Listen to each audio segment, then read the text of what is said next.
Welcome all of you on the platform of मेकागेट। पहले हम लोग लास्ट क्लास के लेक्चर को क्या करेंगे, रिकैप करते हैं, फिर हम लोग क्या करेंगे, आज की क्लास को स्टार्ट करेंगे। तो लास्ट क्लास में जो हमारे टॉपिक थी क्लासिफिकेशन ऑफ फ्लूइड थी, जिसमें हम लोग न्यूटोनियन और नॉन न्यूटोनियन फ्लूइड के ऊपर स्टडी किए थे। नॉन न्यूटोनियन फ्लूइड के अंदर भी उसके भी दो टाइप थे, time dependent and time independent. इन दो टाइप्स को हम लोग डील किए थे विद ग्राफ। और फिर हम लोग लास्ट में क्या गए थे कि जो भी हम लोग पढ़े थे न्यूटोनियन और नॉन न्यूटोनियन फ्लूइड को, सारे को क्या किया था कि एक ग्राफ पर प्लॉट करके हम लोग एनालिसिस किए थे। तो आज की जो हमारी टॉपिक है वो है साउदर्न थ्योरी।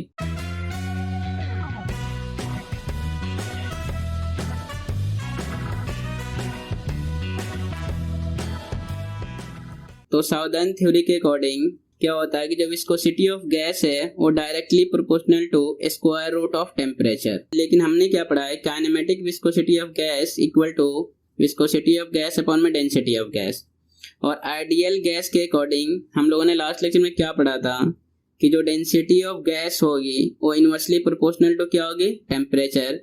तो जो हम लोग इन दो वैल्यू को क्या किया कि यहाँ पर पुट किया, यहाँ पर सेम प्रोपोर्शनलिटी लिया। तो जो हम लोग इसकी वैल्यू को पुट करेंगे तो क्या होगा, सेम प्रोपोर्शनलिटी होने की वजह से क्या हो जाएगी, वो कट हो जाएगी। तो हमारे पास जो काइनेमेटिक विस्कोसिटी ऑफ गैस आई वो क्या आ गई, square root of T means temperature upon 1/T। तो जब हम लोग इसके पावर को बैलेंस किया तो हमारे पास क्या आ गया, T⁻3/2। तो इससे क्या समझ में आया कि जो काइनेमेटिक विस्कोसिटी ऑफ गैस होगी वो directly proportional to the temperature of power 3/2। लेकिन हम लोगों ने क्या पढ़ा है कि जो विस्कोसिटी ऑफ लिक्विड है वो हमेशा क्या होगी, ज्यादा होगी विस्कोसिटी ऑफ गैस से, ये ऑलवेज होगा। लेकिन यहाँ पर एक्सेप्शन या यहाँ पर मिसकॉन्सेप्शन इसमें आ जाएगी गैस के अंदर, क्योंकि गैस के अंदर क्या होती है कि जो काइनेमेटिक विस्कोसिटी है वो क्या होती है कि वो कम भी होती है और ज्यादा भी होती है, किससे, लिक्विड से। तो यहाँ पर हमने क्या लिखा कि जो काइनेमेटिक विस्कोसिटी ऑफ लिक्विड है वो गैस से ज्यादा भी हो सकती है या फिर क्या हो सकती है, काइनेमेटिक विस्कोसिटी ऑफ गैस जो है वो लिक्विड से भी ज्यादा हो सकती है। तो ये दोनों कंडीशन पॉसिबिलिटी है, तो यहाँ पर कोई फिक्स्ड नहीं है। लेकिन लिक्विड के अंदर क्या है कि जो विस्कोसिटी होगी वो हमेशा ज्यादा होगी, किससे, गैस से।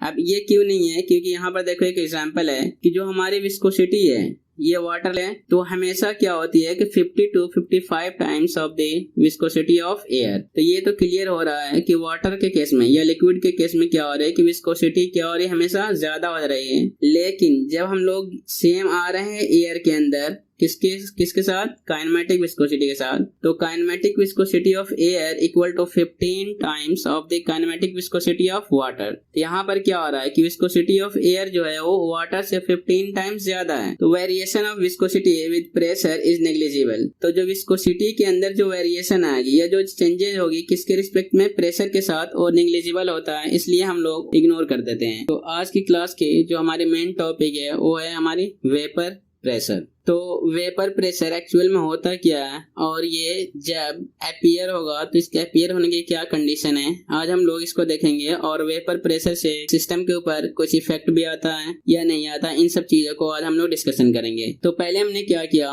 कि एक सिस्टम लिया, और ये जो सिस्टम है हमारे क्लोज सिस्टम है, और यहाँ पर हमने क्या किया है कि एक लिक्विड लिया है और यहाँ पर क्या हो गया, ऑब्वियस सी बात है एयर होगी। अब यहाँ पर एयर है, ये वाटर है। हमने क्या किया है कि यहाँ पर सिस्टम को हीट दे रहे हैं। Let us consider a closed system that is partially filled with a liquid। तो इस क्या है, इस कंटेनर के अंदर partially मींस यहाँ से यहाँ तक क्या गया, लिक्विड को फिल किया गया है। and the molecules on the surface of liquid are highly excited। तो अब ये समझो कि ये excited क्यों बोला गया या highly excited क्यों बोला गया। कि ये कंटेनर हमारी क्लोज कंटेनर है, इसके अंदर लिक्विड को डाला गया। और हमने थर्मोडायनेमिक्स में क्या पढ़ा है कि अगर कोई भी फ्लूइड है या फ्लूइड के जो पार्टिकल्स है वो रेस्ट में तभी होगी जब उसकी टेम्परेचर क्या होगी, एब्सोल्यूट 0 केल्विन होगी। लेकिन इस कंटेनर में जो फ्लूइड रखा गया है इसकी टेम्परेचर 0 केल्विन नहीं होगी, क्योंकि ये क्या हो रहा है कि एटमॉस्फेरिक कंडीशन में रखा गया है। तो हमें इससे क्या समझ में आया कि इस फ्लूइड के अंदर कुछ न कुछ टेम्परेचर होगी। जब टेम्परेचर होगी मीन्स इस फ्लूइड के अंदर क्या होगा, कुछ न कुछ एनर्जी होगी। तो यहाँ पर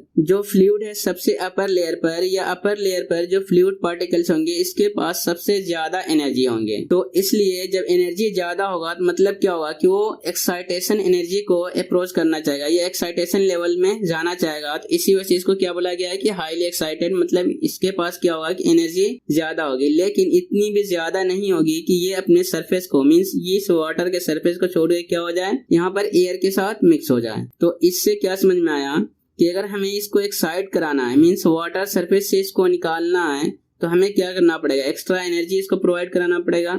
अब एक्स्ट्रा एनर्जी हम लोग इसको किस फॉर्म में दे सकते हैं, हीट के फॉर्म में, और हीट देने का मतलब क्या है, टेम्परेचर इंक्रीज कराना। तो इसलिए मैंने यहाँ पर सिस्टम में क्या किया, टेम्परेचर को इंक्रीज कराया। तो अब जो हमारी नेक्स्ट पॉइंट है, these molecules by taking energy from the molecules below the surface and evaporates। अब क्या बोला गया है कि जो मॉलिक्यूल्स इस सबसे अपर सरफेस पर है, ये क्या करेगा, एनर्जी ले लेता है जो नीचे वाली लेयर है। मान लो कि ये लेयर क्या है, इससे नीचे है, तो इसने अपनी तरफ वो एनर्जी ले लेगा, और एनर्जी लेने के बाद क्या होगा, एक्साइट हो जाएगा। जो यहाँ पर खाली जगह है या एयर है, वहां पर जाकर के ये अपनी जगह लेगा। और उसके बाद क्या होगा कि the air above the surface can absorb these vapor molecules only up to a certain limit called saturation limit। अब क्या हुआ कि अगर हम लोग कंटिन्यूअस यहाँ से हीट दे रहे हैं, तो इसको कंटिन्यूअस एनर्जी मिल रही है, कंटिन्यूअस एनर्जी मिल रही है, तो इससे क्या समझ में आया कि जो लेयर टॉप लेयर पर होगी वो क्या होगी, लोअर लेयर से हीट लेगी या एनर्जी लेगी, और एक्साइट होकर क्या हो जाएगी, यहाँ पर एयर के साथ आ जाएगी, मिक्स हो जाएगी। लेकिन जो यहाँ पर एयर है, जो यहाँ पर वेपर बन करके आ रही है या इवापोरेट होकर जो लिक्विड आ रही है,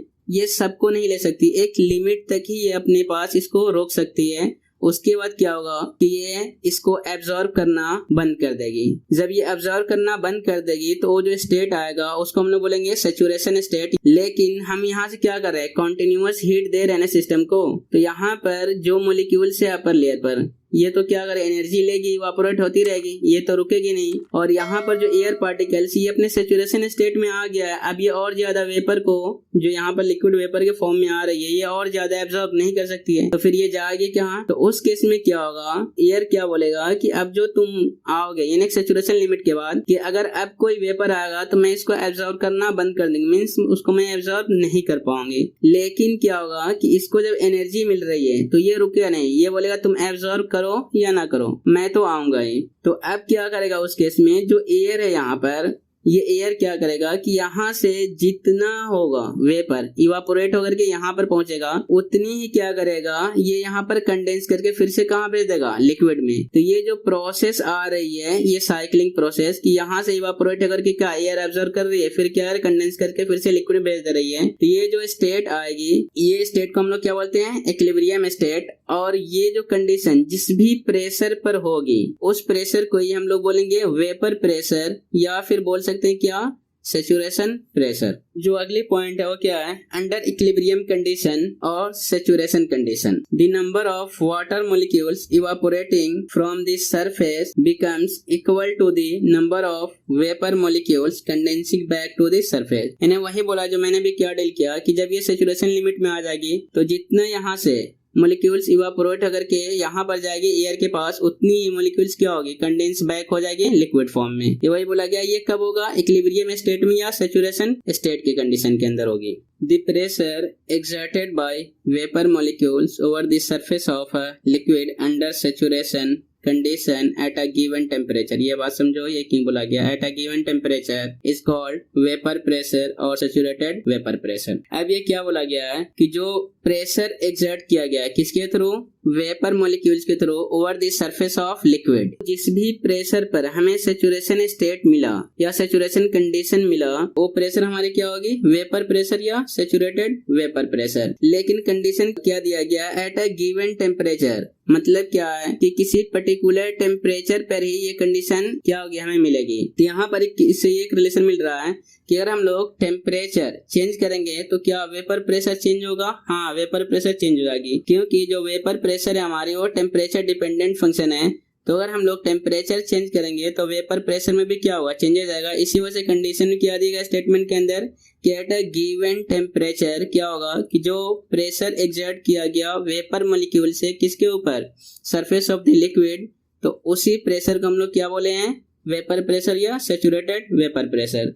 तो इसी को मैंने यहाँ पर शॉर्ट में क्या रिप्रेजेंट किया है कि as temperature increases vapour pressure increases, and इसका वाइस वर्सा भी पॉसिबल है कि अगर टेम्परेचर को डिक्रीज कराएंगे तो क्या होगा, वेपर प्रेशर भी डिक्रीज होगा। Highly volatile fluids like petrol, benzene have high vapour pressure. अब ये हाईली वोलेटाइल फ्लूइड कौन सी है, जिसके अंदर एक्साइट होने की कैपेसिटी या एक्साइटेशन स्टेट को अप्रोच करने की एबिलिटी ज्यादा होती है, उसको बोलते हैं क्या, वोलेटाइल फ्लूइड। अब क्या इससे क्या समझ में आया कि अगर हम लोग वोलेटाइलिटी को इंक्रीज करा रहे हैं तो क्या हो रहा है, वेपर प्रेशर भी इंक्रीज होगा। तो हमें याद कर रखना है कि टेम्परेचर भी इंक्रीज कराने पर क्या हो रहा है, वेपर प्रेशर इंक्रीज हो रही है।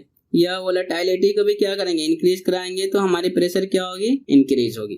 Mercury is having least vapour pressure due to strong cohesive force और बॉन्ड्स। जो मरकरी है वो क्या होती है कि वो लीस्ट वेपर प्रेशर रखती है। वो क्यों, क्योंकि उसके अंदर जो कोहेजन फोर्स होता है वो या बॉन्डिंग जो होती है वो काफी स्ट्रॉन्ग होती है, जिसकी वजह से उसकी वेपर प्रेशर क्या हो जाती है, कम हो जाती है। अब इसी वेपर प्रेशर की कम होने की वजह से ही मरकरी को क्या किया जाता है कि यूज किया जाता है किसकी तरह, एज अ मैनोमेट्रिक फ्लूइड। किसके अंदर, प्रेशर मेजरमेंट जो मैनोमेट्री है, जिसको हम लोग नेक्स्ट चैप्टर के अंदर स्टडी करेंगे, तो उसके अंदर क्या किया जाता है, स्टडी किया जाता है। तो due to this reason mercury is used as a manometric fluid in pressure measurement manometry. तो अब तक तो हमने पढ़ा कि क्या प्रेशर, वेपर प्रेशर होता क्या है। अब वेपर प्रेशर से क्या कुछ इफेक्ट आते हैं या नहीं आते हैं। तो वेपर प्रेशर से इफेक्ट आते हैं अगर उसकी कंडीशन या उसकी मैग्नीट्यूड में कोई चेंजेस आ रहे हैं तो वो जो इफेक्ट आएंगे उसको हम लोग नाम देते हैं कैविटेशन। तो कैविटेशन, तो समय पहले हमें ये समझना है कि ये लो प्रेशर फिनोमेना या हाई प्रेशर फिनोमेना है। तो हमें याद रखना है कि कैविटेशन जो है ये लो प्रेशर फिनोमेना है, हाई प्रेशर नहीं है, क्योंकि कैविटेशन जो है वो लो प्रेशर होने की वजह से ही ये अपीयर होती है। अब ये कैविटेशन होने के मेन रीजन क्या है या इसके कॉज क्या है, इसको हम लोग अभी इस टॉपिक के अंदर स्टडी करेंगे। तो हमने यहाँ पर एक कन्वर्जिंग डाइवर्जिंग नोजल लिया है, यहाँ से यहाँ तक कन्वर्जिंग नोजल है और इसके बाद क्या हो रहा है, डाइवर्जिंग नोजल स्टार्ट हो रहा है। तो जहाँ पर मिनिमम क्रॉस सेक्शन एरिया आ रहा है वहां पर क्या बोला गया, इसको हमने थ्रोट बोल दिया गया। और थ्रोट पर क्या होगा कि उस केस में हमारी जो प्रेशर होगी वो मिनिमम होगी। तो यहाँ पर देखो ये जो कन्वर्जिंग सेक्शन है इसके अंदर जैसे हम लोग यहाँ से आगे मूव कर रहे हैं, एरिया में क्या हो रहा है, डिक्रीमेंट मिल रहा है।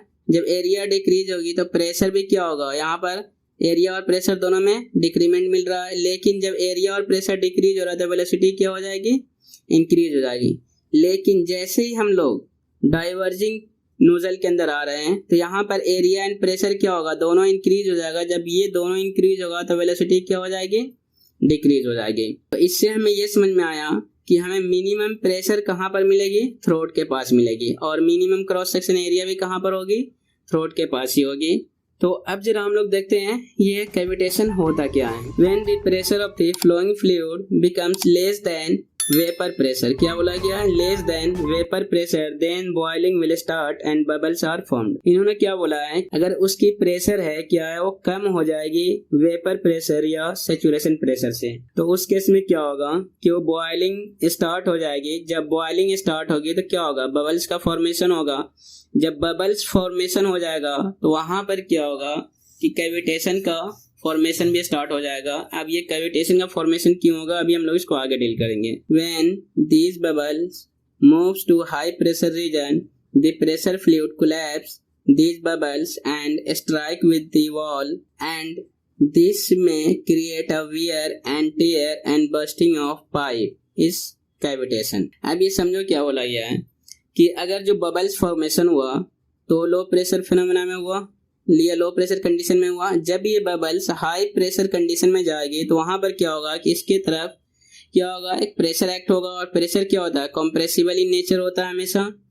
तो उससे क्या होगा कि जब ये हाई प्रेशर रीजन में जाएगा तो फ्लूइड्स के अंदर प्रेशर जब एक्ट होगा कंटिन्यूअस उसके सरफेस के ऊपर, तो क्या होगा, फ्लूइड क्या हो जाएगा, कोलैप्स हो जाएगा। मीन्स जहां पर ये बड़े साइज में था कोलैप्स होकर क्या हो जाएगा, ये छोटे साइज में आ जाएगा। तो जैसे ये कोलैप्स होगा ना तो वहां पर क्या होगा, वेव फॉर्म जनरेट होगा।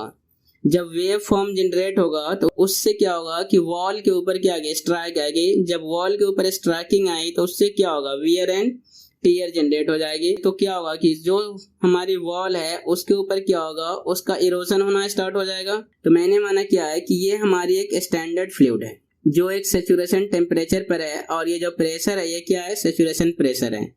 ये ब्लू लाइन से दिखाया गया है जो, और इसके नीचे जो है वो जो फ्लूइड है उसकी जो प्रेशर है वो सेचुरेशन प्रेशर से कम है, और इसके ऊपर जो फ्लूइड है जिसको ग्रीन लाइन से मैंने दिखाया है उसकी जो प्रेशर है वो सेचुरेशन प्रेशर से ज़्यादा है। तो यहाँ पर जब हमने ग्राफ प्लॉट किया तो ये जो टेम्परेचर है क्या है, सेचुरेशन टेम्परेचर है। तो हमने क्या किया, इसी टेम्परेचर को गिवन टेम्परेचर मान लिया। तो इस सेचुरेशन टेम्परेचर पे ही देखो, जब हमारी प्रेशर क्या है, कम हो रही है, तो जब ये ग्राफ यहाँ पर प्लॉट कर रहे हैं तो क्या हो रहा है कि सेचुरेशन टेम्परेचर पर आने के बाद क्या हो रहा है कि यहाँ पर बॉइलिंग स्टार्ट हो जाएगी। अब ये बॉइलिंग क्यों स्टार्ट होगी, क्योंकि हमने अभी क्या पढ़ा था वेपर प्रेशर के अंदर में कि सेचुरेशन स्टेट के अंदर जितना इवापोरेट होगा उतनी क्या होगी, कंडेंस बैक भी होगी लिक्विड के अंदर। लेकिन जब हमारी प्रेशर क्या होगी, सेचुरेशन प्रेशर से कम हो जाएगी, तो क्या होगा कि बॉइलिंग पहले ही स्टार्ट हो जाएगी। बॉइलिंग पहले स्टार्ट होने से इससे क्या समझ में आया कि जितनी हमारी लिक्विड इवापोरेट हो रही है उतनी ही कंडेंस बैक नहीं हो रही है, उससे कम में हो रही है। अब जब बॉइलिंग स्टार्ट हो जाएगी तो उससे क्या होगा, हमारा कैविटेशन फॉर्म हो जाएगी। लेकिन अगर हमारी प्रेशर क्या हो रही है, सेचुरेशन प्रेशर से ज़्यादा है, तो उसको मैंने यहाँ पर दिखाया। तो इस केस में देखो कि इस ग्राफ को जो हमारी सेचुरेशन जो टेम्परेचर है वो यहाँ पर ये क्या कर रही है, कट कर रही है। तो ये जो क्या यहाँ पर फ्लूइड है हमारे लिक्विड स्टेट में ही है, यहाँ पर मीन्स हमारी प्रोसेस स्टार्ट ही हो रही है। तो इसमें क्या होगा कि कैविटेशन नहीं हो पाएगी, क्योंकि यहाँ पर बबल्स का फॉर्मेशन नहीं हो पाएगा। कि अब इसी को मैंने यहाँ पर शॉर्ट फॉर्म में रिप्रेजेंट किया है कि अगर हमारी प्रेशर या मिनिमम प्रेशर जो है वो वेपर प्रेशर से क्या होगी, ज़्यादा होगी, तो जो फ्लो होगा वो क्या होगा, नॉर्मल फ्लो होगा। मीन्स क्या होगा, कैविटेशन फॉर्मेशन नहीं हो पाएगा। लेकिन अगर हमारी मिनिमम प्रेशर क्या होगी, वो वेपर प्रेशर से कम हो गए, तो उस केस में कि बॉइलिंग क्या हो जाएगी, स्टार्ट हो जाएगी। जब बॉइलिंग स्टार्ट हो तो क्या होगा, बबल्स का फॉर्मेशन होगा, तो कैविटेशन फॉर्म होगी। तो इसी वजह से जो भी टरबाइन है या नोजल है उसको डिजाइन की जाती है ना, तो उसके अंदर कैविटेशन को ज़रूर इम्पोर्टेंस दी जाती है। अब इसको और अच्छे से समझने के लिए मैंने यहाँ पर फिगर बनाया है। अब ये फिगर क्या है, ये जो डॉट, ये जो रेड कलर की लाइन है, ये मैंने एक समझो कि एक पाइप लिया है। अब इसको 3 सेक्शन में डिवाइड किया है। जो हमारी पहली सेक्शन है इसमें मैंने दिखाया है कि जो हमारे मिनिमम प्रेशर जो है ना वो वेपर प्रेशर से ज़्यादा है, और यहाँ पर मिनिमम प्रेशर क्या वेपर प्रेशर से कम है, और यहाँ पर फिर से क्या हो रहा है कि मिनिमम प्रेशर जो हमारे वेपर प्रेशर से ज़्यादा हो जा रही है। तो जब हमारी मिनिमम प्रेशर जो वेपर प्रेशर से ज़्यादा है तो यहाँ पर फ्लो जो होगा वो क्या होगा, नॉर्मल फ्लो होगा। लेकिन अगर हमारे मिनिमम प्रेशर जो है वेपर प्रेशर से कम हो गई, तो उस केस में क्या होगा कि यहाँ पर बबल्स का फॉर्मेशन हो जाएगी। जब बबल्स यहाँ पर फॉर्म होगा तो इस जोन तक तो ये सही है, यहाँ पर इसको कोई प्रॉब्लम नहीं होगी। लेकिन जब ये फ्लूइड क्या होगी, इस जोन से बाहर आकर के इस जोन में एंट्री करेगी, तो यहाँ पर क्या होगा, हाई प्रेशर रीजन है, तो क्या करेगा, इस फ्लूइड के ऊपर चारों तरफ से प्रेशर एक्ट होगी इसके सरफेस के ऊपर, तो फ्लूइड क्या होगा, या तो कोलैप्स होगा या फिर बर्स्ट हो जाएगी। तो जब कोलैप्सिंग या बर्स्टिंग होगी तो क्या होगा, शॉक वेव यहाँ पर फॉर्म होगा। जब शॉक वेव फॉर्म होगा तो ये क्या करेगा, ये जाकर के वॉल को ही तो स्ट्राइक करेगा, यहाँ पर ये ऐसा वॉल को स्ट्राइक करेगा। तो जब वॉल को स्ट्राइक करेगा तो उससे क्या होगा कि वॉल की सरफेस के अंदर क्या आ जाएगी, वियर एंड टियर आ जाएगी। अब इसको समझने के लिए हम लोग क्या कर सकते हैं, जैसे हम लोग हैमर लेते हैं और हैमर को क्या करते हैं, वॉल पे या किसी ईंट पे क्या करते हैं, स्ट्राइक करते हैं, तो देखना कि उसकी जो लेयर होती है पर लेयर वो क्या होती है, वहां से हट जाती है, वो कुछ नहीं, वो क्या हो रही है, वियर एंड टियर ही हो रही है। उसी तरह यहाँ पर भी क्या हो जाएगी, वियर एंड टियर होगी। किसकी वजह से, कैविटेशन की वजह से ही। अब ये कैविटेशन क्यों फॉर्म हुआ, बबल्स की वजह से। और बबल्स क्यों फॉर्म हुआ, क्योंकि हमारे मिनिमम प्रेशर जो थी वो वेपर प्रेशर से कम थी। तो आई थिंक इस फिगर में क्लियरली समझ में आ गया होगा कि कैविटेशन क्यों फॉर्म हो रही है। और कैविटेशन का मेन रीजन क्या है, लो प्रेशर फिनोमेना है।